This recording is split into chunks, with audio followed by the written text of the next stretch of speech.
Welcome to Influential Entrepreneurs, bringing you interviews with elite business leaders and experts, sharing tips and strategies for elevating your business to the next level. Here's your host, Mike Saunders. Hello and welcome to this episode of Influential Entrepreneurs. This is Mike Saunders, the Authority Positioning Coach, and today we have with us Shelley Hillesheim, who is a commercial real estate broker with the Trinity Team Real Estate. Shelley, welcome to the program. Thank you so much, Mike. It's a pleasure to be here. Yeah, so I want to talk to you all about the market and commercial and kind of what sets you apart from the one or two competitors I'm sure you have statewide. You know, there's really plenty of competitors. So we need to talk about, what you do differently, which is really a spectacular way to educate people on what their experience will be like working with you. But before we get into that, what are some of the your background and what led you even to the real estate field focused on commercial real estate? Yeah, thanks for the question. Everybody's got their interesting journeys and stories, and mine, I think, is part of that mix where I actually got involved in real estate on accident. And I'm glad that I'm here, but it was an interesting pivot for me at the time. So I was I'm an author and a speaker, and there's life cycles to books, and it was winding down, and I was looking at potentially writing another book and beginning that process and interviewing people to begin building the content around that book. And in that process, I interviewed somebody that was involved in real estate development and took a tour of some properties that person owned in the Denver market, and that's where everything shifted. So I got really interested and intrigued in some land and a project that potentially could go on that land, and that's where everything started. So when you think of real estate, it's pretty vast. You can, flip houses, you can, hold and rent, but you got intrigued with like the creativeness of seeing this piece of land and then what could it be? What could, the outcome be? What was it specifically that kind of drew your attention to like the development side of things?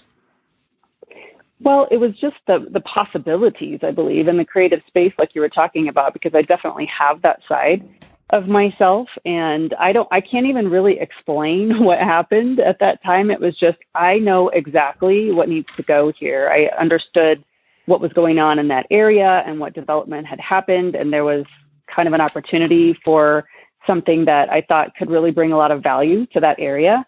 And I said, if I go try to bring the parties together to bring this project to life, would you let me have a seat at the table in the conversation? And that's really where it began. And I loved that aspect of bringing the creative potential to the space and to the project and all of the different parties that need to come together to bring something like that to life. That was pretty phenomenal for me.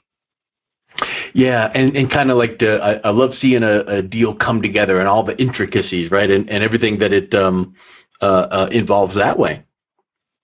Absolutely. There's just so many moving parts and ways that deal structures can come together and ways to be creative and problem solving around it.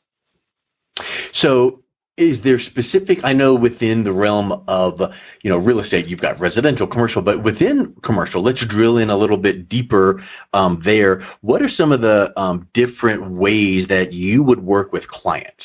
So like, for instance, if someone is thinking, development, why would they come to you? That's a great question. And I have moved a little bit away from development as a specialty because it's a very slow process. I'm still very interested in that, but it kind of has to go on the sidelines in the background, while for me, I like deal velocity and I like energy and a lot of activity around deals. So I moved more into that brokering space where I can do more deals and be more actively involved and work with a lot of different people in that space too, buyers and sellers and tenants and landlords. And we focused a lot on a particular geographical location in North Denver and looking at all the potential that exists in that area to really be helpful and be a resource to all of those different types of people that are in the real estate industry and what they're trying to accomplish, and provide them a very boutique, hands-on, client-focused experience. Yeah, and I think that that's a really big piece, because I would suspect that commercial real estate has a lot more kind of impactful things that happen in transactions, that if something goes wrong, it could go wrong really big. And so that's really concerning. But what are some of the things that when you work with a client that you make sure that you are really dialed in tightly on, that maybe you hear other experiences that they've had didn't really go so well, so you want to make sure that these things are really polished up well, and then that really enhances the experience that they have with you? Definitely. So I would just say, just jokingly, the first thing I do is pick up my phone, because that is a notorious situation with, unfortunately with commercial brokers, is trying to get them to respond to phone calls and respond to emails is a challenge. That is not who I am. I am an extremely responsive human being, and I really believe that my clients deserve that.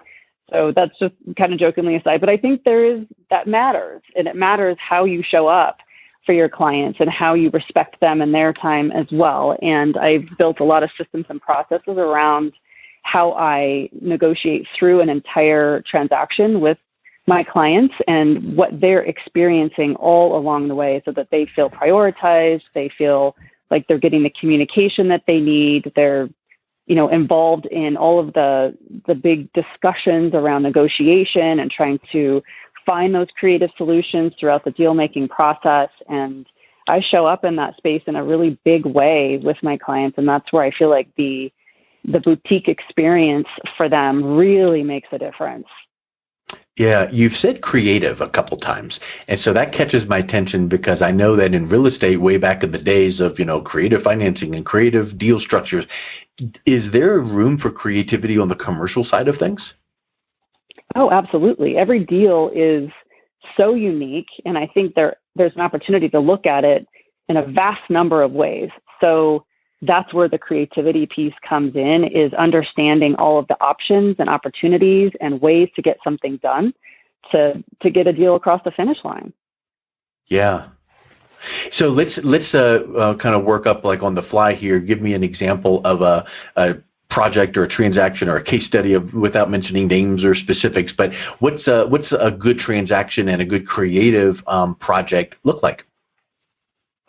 Well, let's just take the market of the moment, which is what we're dealing with right now. And there's a lot of unknowns in the market. There's a lot of, apprehension about how are people going to get into space. But there's definitely interest in leasing versus buying. Let's just take that as an example. Okay. So if somebody looks at a space and they really would like to own their own space someday, but they right now are a tenant and they need to go kind of into a tenant situation, maybe due to financials or not being super committed to a size of a space or whatever the circumstances are for them. But there's so many ways that you can look at that and say, okay, what if we did a deal where it's a lease to buy situation and the owner of that property is interested in selling that space? Then we can put a deal together that allows them to lease something for a period of time. Maybe that lease money goes towards the purchase. Maybe that lease money is just pure profit for that landlord during that period of time. But you're working towards something that's a goal for that particular tenant to be able to be their own owner, user at some point in time and get the benefits of owning the real estate. Yeah. When you were describing that, it reminded me of an episode of The Prophet with Marcus Lemonis. Do you ever watch that show? No, I haven't. Well, it's a really incredibly interesting show, and you just learn so many business lessons. But this is so tell me, in the real world, would this be possible? Because in Marcus Lemonis, who's like a mega celebrity in the business world, it worked for him because he had TV cameras. Maybe it wouldn't work in the real world. But anyway, he was taking his client over to see this big, huge commercial space to move their business to. And I forget what type of business it was, but it looked like this big, enormous warehouse, open warehouse space. And he said to the owner, hey, we want to have the first 9 months. Well, actually, I think he said the first year year rent-free because we're going to come in and do this big build-out. And then in the caption, the show said, typically this is not, feasible, but we like to start here. We like to see if we can get some free rent. Well, in these creative transactions like you're mentioning, is there ever any time where you would say to the owner of the commercial property, this has been sitting here for X number of months or years, and you're not getting revenue at all? Let us come in and sign this nice size lease lengthwise, but we're going to need a handful of months, whatever that number might be, where we're not paying rent because we need to come in and do build out. Oh, absolutely. That happens all the time. And it just depends on the number of months. Have you seen or heard of, like 9 months or 10 months, or what is some of those numbers that, you could expect? More typical of what I've seen is 3 to 6 months of free rent up front. And sometimes that can be looked at all different kinds of ways as far as, like you mentioned, the term of the lease, how many years they're going to be in there, because you have to really consider it from a total lease value standpoint for the landlord and for the tenant, who's spending what in what areas and what makes sense so that it's a win-win for the profit generating side of that and for the expense side as the tenant. So you have to look at all those different aspects to see what might make sense for all the parties, but absolutely there's opportunities to go in and have those conversations about a free rent period, who's spending the money on the build out, are we splitting that? I mean, all of those factors need to be considered in the deal structure.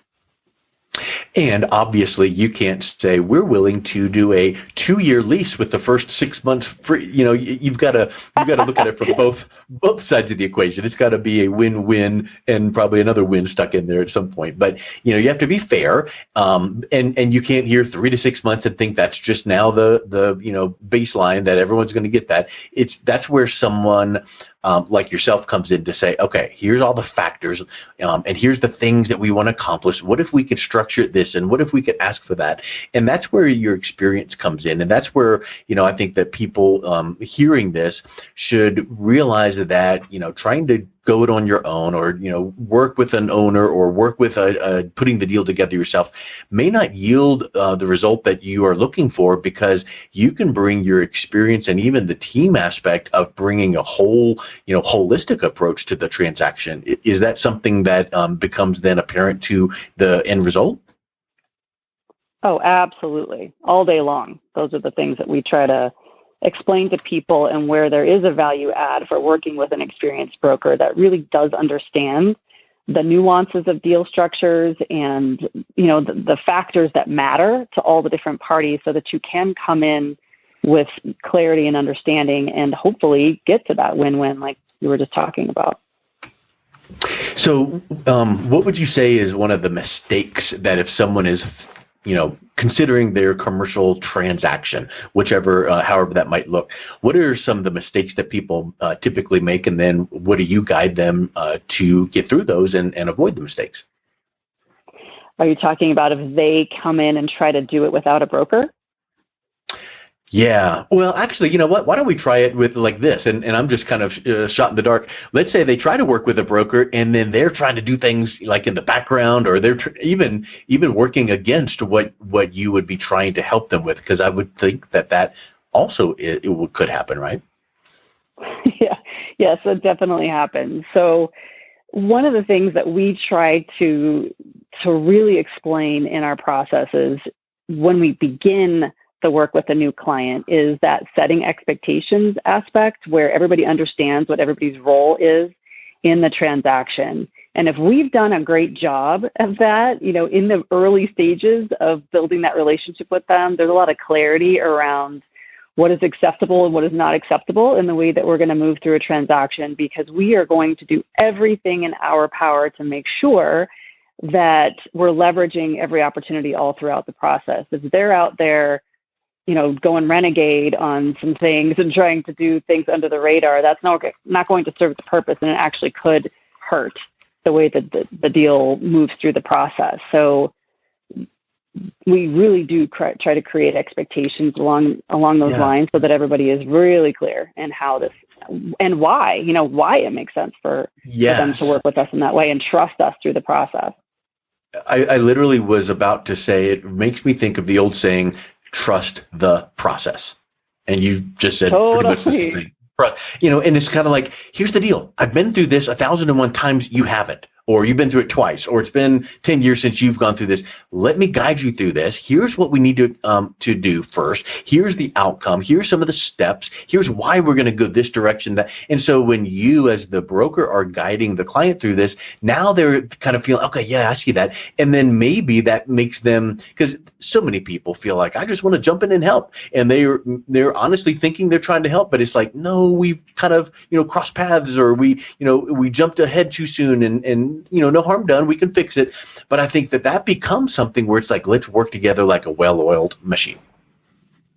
Absolutely. And I think that does come back to what I keep talking about in terms of communicating all of the steps throughout the process and really making our clients partners in the process so that there is always clarity around what's happening next. There's no confusion. Everybody's clear. We're moving through the process and everybody's on the same page. 100%.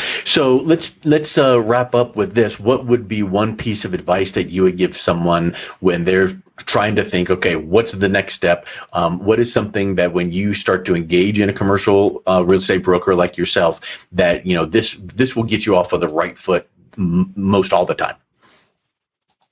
I'd say you need to call and talk to several different options and meet with them as far as kind of previewing what their style and their methods are to make sure it's a good fit for your business, for the size of your business, for the goals of your business. There's brokers that work on various aspects and specialize in various things. So being really clear, it's not your, cousin's uncle's brother, just because that's the connection that you have, but really being honest and clear about what it is that you need for your investment goals, and does that person have the track record that speaks to you, and the dynamic, in the relationship, that's important as well. So I'd say being really clear about what that looks like for you and what you want through that process, and talking to people to make sure that there's a good fit. And that makes 100% sense, because one of my clients, I mentioned, I kind of have a funny little thing like, you don't want to call Billy Bob at his brother's truck, which is just like the generic, the person that has no clue what they're doing. So yeah, your cousin's brother's person that might have gotten their license years ago that might be able to stab in the dark and figure this deal. No, why don't we get someone that's an expert and a specialist in the commercial real estate transactions, and then has one extra thing. And I'll just ask this last question and then we can wrap up. It's not just you. If we were just relying on Shelley, Hillesheim, that's nice. You probably do a great job. But when you have to bring in some people from the Trinity team and surround yourself with like a mastermind, like people that have, been there and done that, you run into a hiccup in the transaction and you can go, ooh, how do we fix this? And someone comes, from the Trinity team and goes, ooh, here's how we fix this. You are not alone. And that brings like a massive benefit to your clients. Oh, definitely. It is a huge value add in the process, because we do mastermind together. We meet regularly and talk about our deals and discuss how things are going and how we could do things differently. And do we need a piece of advice on this particular aspect? Because like I said, every deal is so unique that sometimes those set of circumstances, even though we've got veterans, absolute veterans in the business on the Trinity team, there's still nuances that are fresh and new, and we've got to find, something that fits in that circumstance, and we rely on each other for that process, and it is an immense value. Yeah. Well, that's just spectacular. Thank you for coming on today. What's the best way that someone could reach out and connect with you?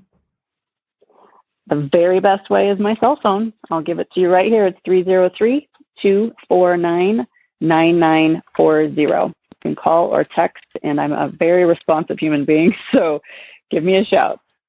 Awesome. Well, Shelley, thank you so much for coming on. It was a really good pleasure chatting with you about commercial real estate today.